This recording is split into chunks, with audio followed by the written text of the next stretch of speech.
Israel, America और Iran के दरमियान जंग का दौर लगातार जारी है और इस बीच आपको बता दें कि जंग का दायरा लगातार बढ़ता जा रहा है। इस बीच वार पलटवार का दौर जारी है। जितनी ताकत के साथ इजराइल और अमेरिका तेहरान को टारगेट कर रहे हैं, उससे कहीं ज्यादा ताकत से ईरान अब तल अवीव को निशाना बना रहा है। इस बीच कई बड़े वाक़े इस वक्त हुए हैं और इस बीच आपको बताते चलें कि हमलों की एक पूरी सीरीज एक तरह से चल रही है। आपको बताते चलें कि बड़ी खबर इस वक्त दुबई, मनामा और रियाद से है, जहां पर ईरान ने कई बड़े हमले किए हैं। मिडिल ईस्ट में पूरे मशरिक़ वस्ता में इस वक्त सायरन बजते हुए नजर आ रहे हैं। सायरन की आवाज सुनाई दे रही है, जहां पर दुबई, मनामा और रियाद पर ईरान ने हमले किए हैं।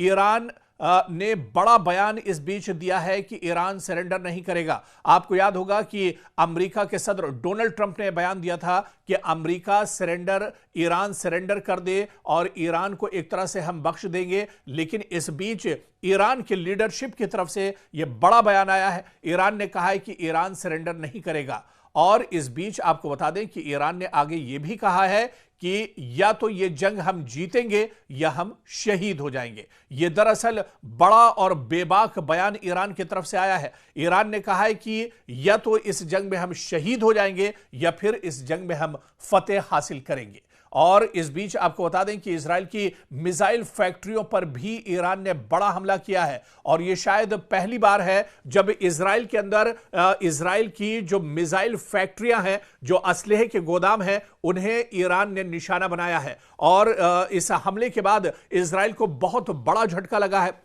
अभी तक के जो मोसाद या फिर आईडीएफ के जो हेडक्वार्टर थे, उन्हें लगातार निशाना बनाया जा रहा था। लेकिन इस बीच ईरान ने बड़ा दावा किया है कि उसने इजराइल की मिसाइल फैक्ट्रियों पर बड़ा हमला किया है, जिसमें इजराइल को काफी ज्यादा नुकसान उठाना पड़ा है।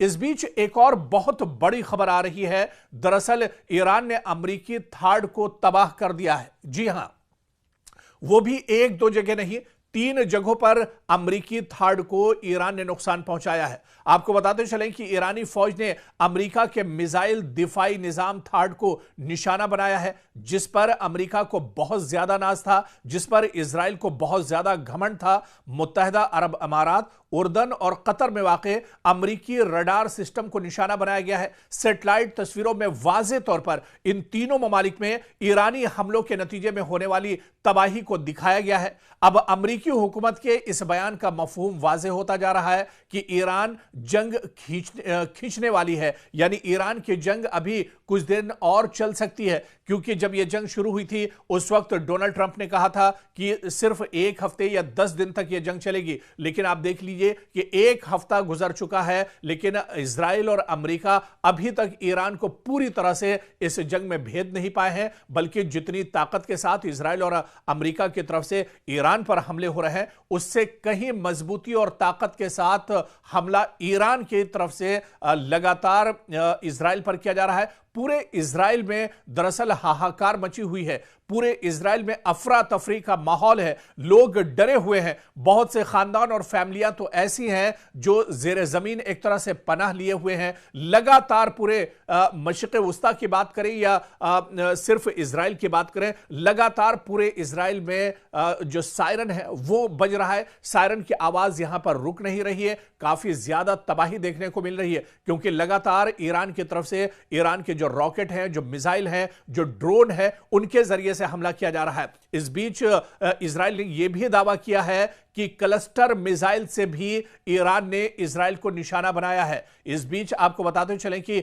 ईरान ने भी कहा है कि शाहिद मिसाइल के जरिए उसने इजराइल पर हमला किया है। खुर्रम शहर 4 मिसाइल का भी इस्तेमाल अब एक तरह से ईरान कर रहा है। यह पहली बार है जब इस जंग में लेटेस्ट हथियारों का इस्तेमाल एक तरह से ईरान कर रहा है। शुरुआत में जो हमले इजराइल और तल अवीव की तरफ से के ऊपर ईरान की तरफ से हो रहे थे, उनमें दरअसल ईरान ड्रोन या फिर जो रॉकेट है या फिर जो पुराने मिसाइल थे, उनका इस्तेमाल एक तरह से ईरान कर रहा था। लेकिन अब जिस तरह से शाहिद मिसाइल, खुर्रम शहर 4 मिसाइल का इस्तेमाल लगातार किया जा रहा है, खैबर मिसाइल का इस्तेमाल किया जा रहा है, यह दरअसल ईरान की लेटेस्ट मिसाइल है जिसका इस जंग में पहली बार ईरान ने इस्तेमाल किया है। और शाहिद मिसाइल या खुर्रमशहर 4 मिसाइल दागने के बाद इजराइल के अंदर अफरा तफरी मची हुई है। इजराइल के अंदर काफी ज्यादा डर का माहौल बना हुआ है। इजराइल के अंदर चारों तरफ एक तरह से हाहाकार मचा हुआ है। लोग दौड़ते हुए एक तरह से नजर आ रहे हैं, चीखते पुकारते हुए नजर आ रहे हैं, क्योंकि अब जो हमला हो रहा है ईरान की तरफ से, यह हमला पूरी मजबूती के साथ हो रहा है, पूरी सटीक तरीके से यह हमला दरअसल अब ईरान की तरफ से किया जा रहा है। और आपको बताते चलें कि इन हमलों के नतीजे में इजराइल के अंदर बड़े पैमाने पर एक तरह से तबाही हो रही है। चारों तरफ मलबा ही मलबा नजर आ रहा है। कई इमारतें एक तरह से जमींबोज हो गई हैं और यहां तक कि जो अंडरग्राउंड टनल्स बनाई गई हैं, जो गुफाएं बनाई गई हैं, जो सेफ रूम दरअसल जेर जमीन बनाए गए हैं, वो सेफ रूम भी या सेफ जोन भी अब एक तरह से महफूज नहीं है, क्योंकि जिस तरह से ईरान की तरफ से बड़े पैमाने पर हमला किया जा रहा है, इन हमलों में जेर जमीन रहने वाले जो लोग हैं उनको भी काफी ज्यादा नुकसान पहुंच रहा है। और इस बीच आपको बताते चलें कि ईरान पूरी मजबूती के साथ लड़ रहा है और ईरान में सिक्योरिटी काउंसिल के सेक्रेटरी अली लारिजानी ने एक्स पर दावा किया है कि मुझे इत्तला मौसूल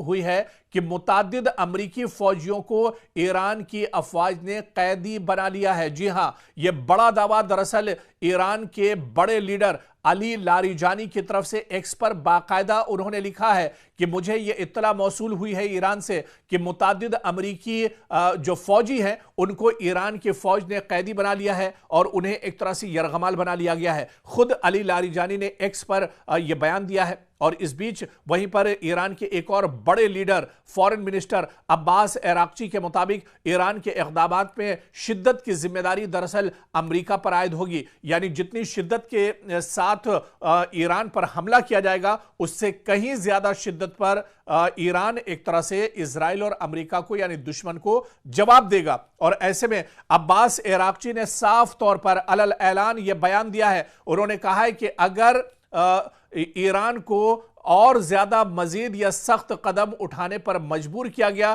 तो उसकी जिम्मेदारी अमेरिका और इजराइल पर एक तरह से आयद होगी।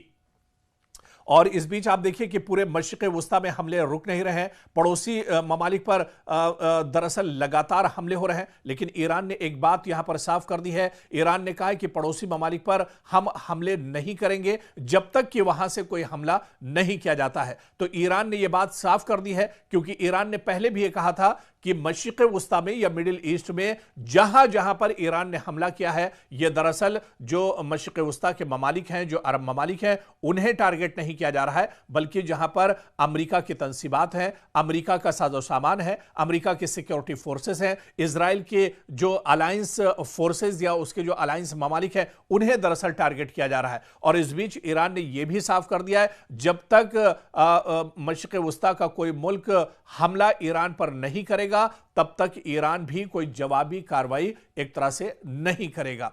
और इस बीच आपको बता दें कि डोवियर एयरफोर्स जो कि अमेरिका में आता है, यहां पर एयरबेस पर सदर डोनाल्ड ट्रंप ने ईरान के साथ कशीदगी में हलाक होने वाले अमेरिकी फौजियों की लाशों का इस्तकबाल किया है। तो अब अमेरिका एक तरह से अपने फौजियों की लाशें भी ढो रहा है। अब आप देखिए कि दुबई में जो अमेरिकी फौजी मारे गए थे, ईरान के हमले में जो अमेरिकी फौजी एक तरह से मार गिराए गए थे, अब उन अमेरिकी फौजियों की लाशें एक तरह से अमेरिका पहुंच चुकी हैं। डोनाल्ड ट्रंप ने बाकायदा एयरबेस पर पहुंचकर इन लाशों का इस्तकबाल किया है और यहां पर अमेरिकी सदर के अहलिया भी उनके साथ मौजूद थी। और अब आप देखिए कि अमेरिका को जानी नुकसान भी इस जंग में बड़े पैमाने पर एक तरह से हो रहा है।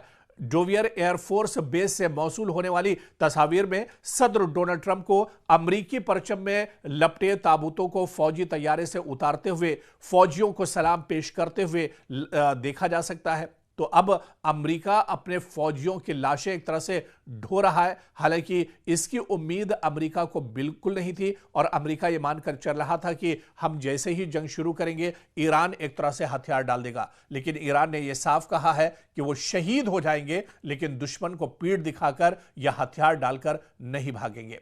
और वहीं मशरिक़ वस्ता से एक और बड़ी खबर, दुबई में मकामी इंतजामिया के मीडिया ऑफिस ने ऐलान किया है कि दुबई के एक रिहायशी की मौत मिसाइल के टुकड़े लगने से हुई है। जी हां, दुबई में एक बार फिर ईरान ने अमरीकी तंसीबात को निशाना बनाया है और मजीद तफसीलात में बताया गया है कि ये इस शख्स की मौत दरअसल उस वक्त हुई जब दुबई के दिफाई निजाम ने दुबई की तरफ बढ़ने वाले एक मिसाइल को फजा में ही तबाह कर दिया। ताहम जमीन पर उसके टुकड़े एक गाड़ी पर गिरे, जिसकी वजह से इस गाड़ी में सवार ड्राइवर हलाक हो गया।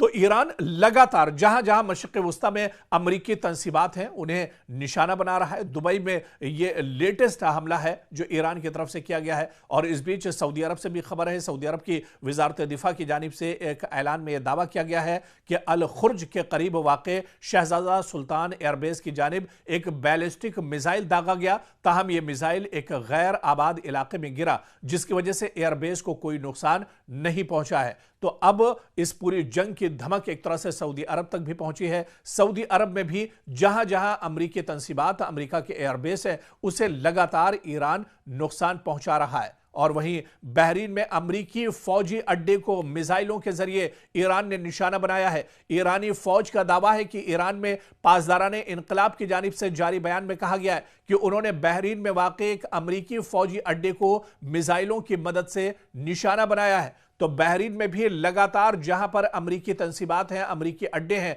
अमरीकी एयरफोर्स या अमरीकी सिक्योरिटी फोर्सेस के जवान बहरीन में जहां जहां पर है, जहां पर अमरीकी अड्डे हैं, अमरीकी ठिकाना है, उन्हें बहरीन में भी ईरान लगातार निशाना बना रहा है। इस बीच पासदाराने इनकलाब के मुताबिक यह हमला उन गैर मुसद्दका इत्तलात के रद्द अमल में किया गया जिनमें कहा गया था कि अमेरिका ने अबनाए हुर्मुज में एक जजीरे पर वाक़े मीठे पानी के प्लांट को निशाना बनाया है। और दूसरी जानिब बहरीन की वजारत दाखिला के मुताबिक मुल्क में हमले के खतरे के पेश नज़र सायरन बजाए गए हैं और शहरियों से कहा गया कि वो महफूज मकामात पर मुंतकिल हो जाएं। यानी बहरीन में लगातार खतरा बढ़ता जा रहा है। बहरीन में लगातार अमेरिका के जो अड्डे हैं उन्हें ईरान निशाना बना रहा है। काफ़ी ज़्यादा यहाँ पर हलचल मची हुई है बहरीन के अंदर। और इस बीच आपको बता दें कि कतर से भी बड़ी खबर, जहां पर कतरी वजारत दिफा ने एक बयान में दावा किया है कि उसने कतर को निशाना बनाने वाले एक मिसाइल हमले को नाकाम बना दिया। तो कतर में, क्योंकि अल उदैद अमेरिका का सबसे बड़ा एयरबेस है और इसी एयरबेस पर कई बार ईरान ने हमला किया है, एक बार फिर से ईरान का मिसाइल अल उदैद एयरबेस की तरफ बढ़ रहा था, लेकिन कतरी वजारत ने अब तस्दीक की है कि जो मिसाइल के जरिए हमला किया गया था, दरअसल इस मिसाइल को नाकाम बना दिया गया है। कतर की वजारत दिफा के मुताबिक मुल्क के फजाई दिफाई निज़ाम ने इस मिसाइल हमले को रोकने के लिए कार्रवाई की है। ताहम बयान में यह नहीं बताया गया कि मिसाइल किस मुल्क या फरीक की जानिब से दागे गए थे, लेकिन जिस तरह से पूरी कशीदगी ईरान के साथ चल रही है, ईरान पूरे मशरिक़ वस्ता में अमरीकी तंसीबात को निशाना बना रहा है और जो इत्तेहादी हैं इसराइल के, उन्हें ईरान निशाना बना रहा है। ऐसे में यह कहा जा सकता है कि यह हमला ईरान की तरफ से दरअसल किया गया होगा। आप देखिए कि यह वाक़े ईरान के सदर मसूद पज़ेश्कियान के उस बयान के बाद पेश आया है जिसमें उन्होंने इस बात का इजहार किया था कि ईरान अपने पड़ोसी ममालिक पर उस वक्त तक हमला नहीं करेगा जब तक दूसरी जानिब से इस पर पहले हमला न किया जाए। और वहीं पर सऊदी अरब से एक और बड़ी खबर, जहां सऊदी अरब की फोर्सेस ने दारुल हुकूमत रियाज के सिफारती इलाके पर होने वाले ड्रोन हमले की कोशिश को नाकाम बना दिया है। आपको याद होगा कि रियाज में इससे पहले भी अमेरिका की एम्बेसी को निशाना बनाया गया था और एक बार फिर से उसी जगह को तेहरान की तरफ से निशाना बनाया गया। सऊदी वजारत दिफा के मुताबिक यह हमला ड्रोन के जरिए किया गया था, ताहम सिक्योरिटी फोर्सेज ने बर वक्त कार्रवाई करते हुए इसे नाकाम बना दिया है। और वहीं वजारत दिफा ने बाकायदा सोशल मीडिया प्लेटफॉर्म एक्स पर जारी बयान में कहा है कि इस वाक़े में किसी किस्म का माली नुकसान या शहरियों को कोई चोट नहीं पहुंची है, लेकिन मशरिक़ वस्ता में जहां जहां इजराइल और अमेरिका की तंसीबात हैं, इनके अड्डे हैं, उन्हें ईरान लगातार अटैक कर रहा है। और इस बीच आप देखिए कि इजराइल और अमेरिका की तरफ से ईरान पर भी पलटवार किए जा रहे हैं। ईरान में पहली बार ईरान के अंदर जो ऑयल रिफाइनरी है, ऑयल डिपो है, उसे इजराइल ने निशाना बनाया है और इस हमले के बाद एक बड़े इलाके में धुआं उठता हुआ दिख रहा है।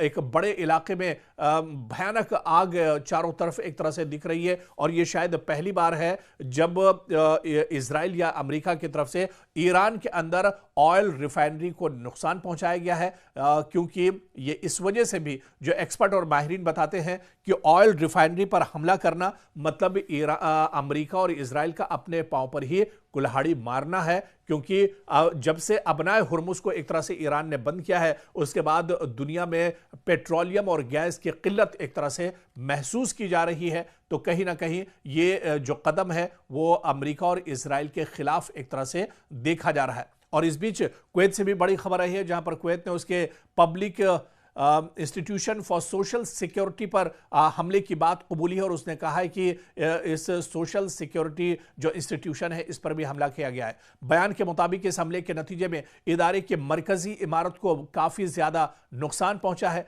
और यह बयान ऐसे वक्त में सामने आया है जब कुवैत की वजारत दिफा ने कहा है कि वो फजाई हमलों की एक लहर का मुकाबला कर रही है। यानी कुवैत पर लगातार ईरान की तरफ से ड्रोन मिसाइल से हमले हो रहे हैं, रॉकेट दागे जा रहे हैं, लेकिन कुवैत का यह कहना है कि वो फजाई हमलों को रोक रहा है, डिफेंस सिस्टम के जरिए इस हमले को रोका जा रहा है। वहीं वजारत दिफा ने शहरियों से अपील की है कि वो हिफाजती हिदायत पर सख्ती से अमल करें और हुक्काम की तरफ से जारी करदा हिदायत को नजरअंदाज न करें।